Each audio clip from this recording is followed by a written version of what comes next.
नमस्कार दोस्तों, मैं विवेक सिंह भथौरिया एक बार फिर से आपका स्वागत करता हूं अपने YouTube channel A1 coaching classes में। पिछली क्लास में हमने बात की थी कि कैसे इल्तुतमिश राजा बना था और आज की क्लास में हम बात करेंगे इल्तुतमिश के बाद उसका बड़ा बेटा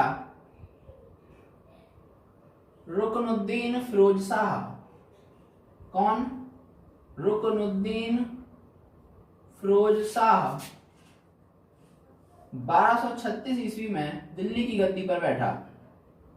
जैसा कि मैंने पिछली क्लास में बताया है कि इल्तुतमिश ने अपनी बेटी रजिया को दिल्ली का उत्तराधिकारी नियुक्त किया था, लेकिन उसकी मर्जी के बिना रुकनुद्दीन फिरोज शाह दिल्ली की गद्दी पर बैठा। जब ऐसा हुआ तो ये बात तो बिल्कुल पसंद नहीं आई रजिया सुल्तान को या रजिया को, और रजिया ने सहयोग किससे लिया? रजिया अपने दरबार में गई। रजिया ने दिल्ली की जनता से सहयोग मांगा कि जैसा आप सभी जानते हैं, मेरे पिता इल्तुतमिश ने इस दिल्ली की गद्दी का उत्तराधिकारी मुझे बनाया था, लेकिन मेरा भाई जबरदस्ती गद्दी पर बैठ गया है, कृपया आप मेरा सहयोग करें। दिल्ली की जनता के सहयोग से रजिया सुल्तान ने अपने भाई रुकनुद्दीन फिरोज शाह की हत्या करवा दी और स्वयं रजिया 1236 ईस्वी में ही रजिया भी दिल्ली की गद्दी पर बैठी। रजिया 1236 ईस्वी से 1240 ईस्वी तक दिल्ली की गद्दी पर बैठेगी। रजिया उस टाइम पर उस समय महिलाओं को हिजाब में रहना होता था, महिलाओं को पर्दे में रहना होता था, लेकिन रजिया ने पर्दा प्रथा का अंत किया और रजिया पुरुषों की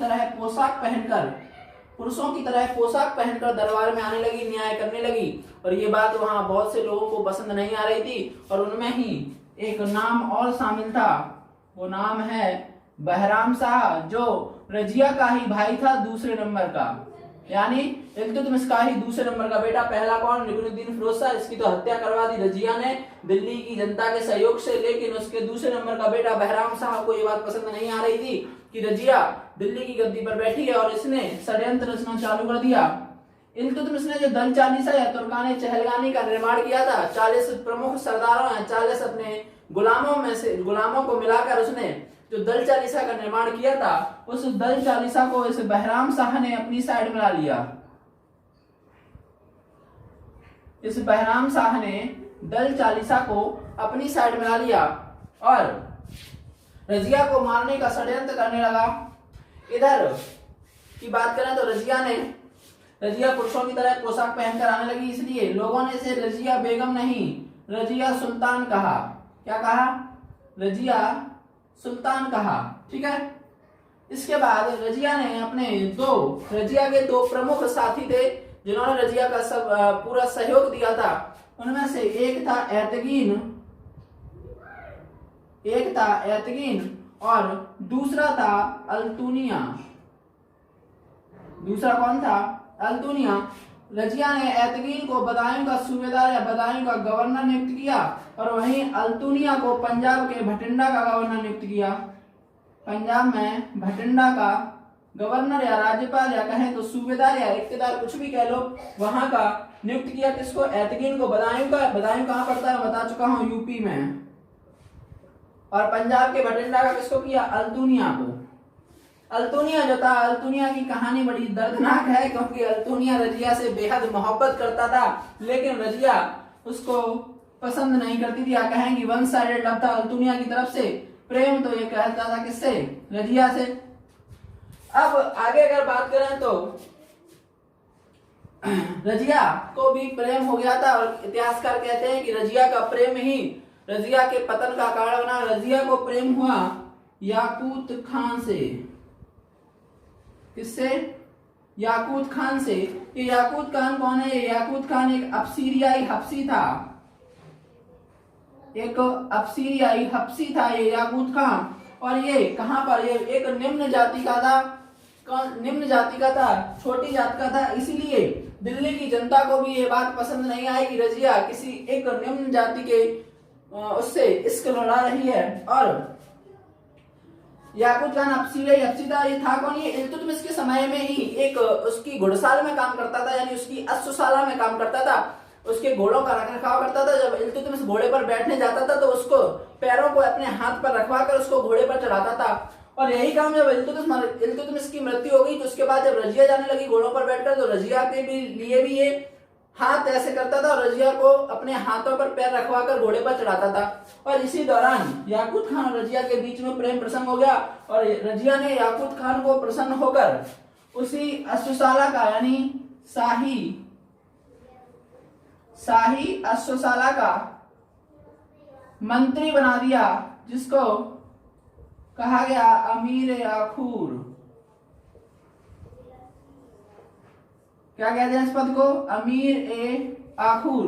रजिया ने अल्तुनिया को उस शाही अश्वशाला का मंत्री बना दिया, जिसका पद को क्या कहते थे? अमीर ए आखूर। और जब ऐसी बात पता चली, इसके प्रेम की बात पता चली इस अल्तुनिया को, तो अल्तुनिया को ये बात पसंद नहीं आई। ये तो वही कहावत हो गई, भंवरे ने खिलाया फूल और ले गया राजकुंवर, है ना।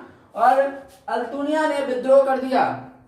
अल्तुनिया ने पंजाब के बठिंडा से विद्रोह कर दिया। अल्तुनिया ने कहा कि हम तो दिल्ली सल्तनत से अलग हैं, पंजाब पर मैं स्वयं अकेला राज करूंगा। अल्तुनिया ने पंजाब यानी बठिंडा को दिल्ली सल्तनत से अलग कर लिया। और इसी विद्रोह को दबाने के लिए कौन गया? इसी विद्रोह को दबाने के लिए रजिया और याकूत खान गए कहां पर? पंजाब गए, बठिंडा गए और यहीं पर युद्ध हुआ।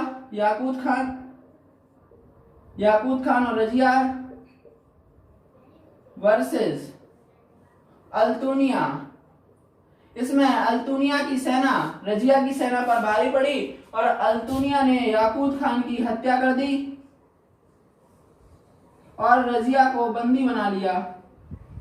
जब ये खबर पता चली इस बहराम शाह को, इसके दूसरे नंबर के भाई को, तो ये मन ही मन बड़ा प्रसन्न हुआ। इसने कहा कि जिसके बारे में मैं सोच रहा था, जिसको मैं कंप्लीट नहीं करवा पा रहा था, यानी रजिया को मैं मरवा नहीं पा रहा था, ये तो काम कर दिया किसने? अल्तुनिया ने काम कर दिया। तो बड़ा प्रसन्न हुआ कौन? बहराम शाह। और इधर अल्तुनिया ने रजिया के सामने दो प्रस्ताव रखे। रजिया के सामने दो प्रस्ताव रखे कि या तो तुम मुझसे विवाह कर लो, शादी कर लो, या मुझे दिल्ली सल्तनत सौंप दो। दो प्रस्ताव रखे, एक विवाह का प्रस्ताव रखा और दूसरा कहा कि अगर तुम विवाह नहीं कर रही हो तो मैं तुम्हें खत्म कर दूंगा, तुम्हें समाप्त कर दूंगा और मैं दिल्ली सल्तनत पर कब्जा कर लूंगा। रजिया किसी भी हालत में दिल्ली सल्तनत को खोना नहीं चाहती है। तो इतिहासकार कहते हैं कि रजिया ने अल्तुनिया से विवाह कर लिया। रजिया और अल्तुनिया ने क्या कर लिया? विवाह कर लिया। इधर बहराम शाह ने कुछ अलग ही खेल खेल डाला। बहराम शाह ने स्वयं को दिल्ली का सम्राट घोषित कर लिया, क्योंकि ये तो कहां पर थे? पंजाब के बठिंडा में थे। और उधर बहराम शाह ने कहा कि अब तो अल्तुनिया मार ही देगा रजिया को, मैं स्वयं दिल्ली का सम्राट अब बन गया। और इधर बहराम शाह ने और दल चालीसा को तो बहराम शाह ने अपने में वैसे ही शामिल कर लिया था। अब इधर रजिया और अल्तुनिया ने सोचा कि चला जाए दिल्ली सल्तनत, यानी दिल्ली पर हमारा तो राज है, क्योंकि अभी रजिया ही सुल्तान थी। तो उसने सोचा क्यों ना चलो दिल्ली से अब हम दोनों प्रेम के साथ क्या करेंगे? दिल्ली पर राज करेंगे। लेकिन बहराम शाह को जब ये बात पता चली कि ये लोग दिल्ली की तरफ आ रहे हैं, तो बहराम शाह ने दल चालीसा के 40 सरदारों को आदेश दिया कि रास्ते में इन्हें खत्म कर देना, क्योंकि अगर ये दिल्ली तक आ गए तो दिल्ली की जनता का सहयोग मिलेगा किसे? रजिया को, और मेरे हाथ से गद्दी चली जाएगी फिर से, ठीक है ना। इसलिए बहराम शाह ने दल चालीसा को आदेश किया कि जाओ और रास्ते में ही इन दोनों की हत्या कर देना, इन दोनों को दिल्ली तक आने मत देना। तो जब रजिया और अल्तुनिया दिल्ली की तरफ आ रहे थे, तो ये लोग विश्राम कर रहे थे रात्रि में। हरियाणा में एक जगह है कैथल, हरियाणा के कैथल के जंगलों में ये लोग विश्राम कर रहे थे और रात्रि में ही दल चालीसा के 40 सरदारों ने इन्हें घेर लिया, इन्हें चारों तरफ से घेर लिया और इनकी हत्या कर दी। ठीक है, रजिया व अल्तुनिया की हत्या कर दी किसने? दल चालीसा ने। दल चालीसा ने रजिया की हत्या कर दी। इसलिए इतिहासकार कहते हैं कि रजिया का प्रेम ही रजिया के पतन का कारण बना। अगर रजिया याकूत खान को अपना अश्वशाला का मंत्री नहीं बनाती तो ना ही अल्तुनिया विद्रोह करता और रजिया कंटिन्यू क्या करती? दिल्ली सल्तनत पर राज कर सकती थी, लेकिन उसका प्रेम ही उस पर भारी पड़ा।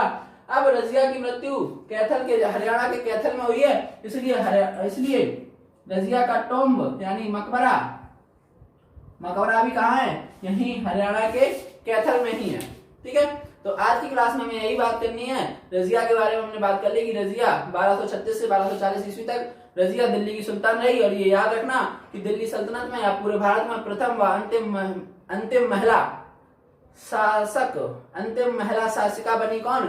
रजिया सुल्ताना। ठीक है, रजिया सुल्तान पूरे के पूरे दिल्ली सल्तनत में, पूरे के पूरे भारत के साम्राज्य में एकमात्र महिला शासिका रही है कौन? रजिया सुल्तान। तो रजिया सुल्तान की कहानी खत्म। इसके बाद बैराम साहब 1240 से 1242 तक कुछ ज्यादा समय तक गद्दी पर नहीं बैठ पाएगा, 2 साल तक शासन कर पाएगा।